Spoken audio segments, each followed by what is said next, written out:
দেখিও। হ্যালো বন্ধুরা, শুভ দুপুর।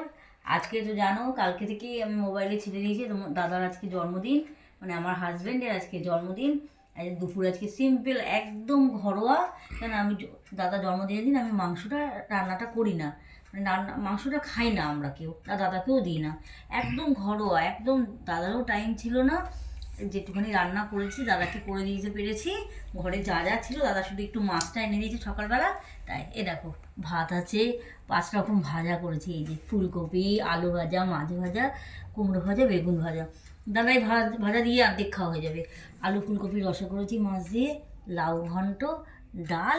আর দাদা যেহেতু সুগার, সেই জন্য দাদাকে কোনো মিষ্টি দেওয়া যাবে না, আর পায়েস তো দেওয়া যাবে না। এতদিন পৌষ সংক্রান্তিতে পায়েস খেয়ে একেবারে ওদের পেট ভরা, ওই জন্য পায়েসটাও দেওয়া যাবে না। ছেলে নেই, দাদা নিজেই একা ভিডিও বানাচ্ছি, আমি বলছি।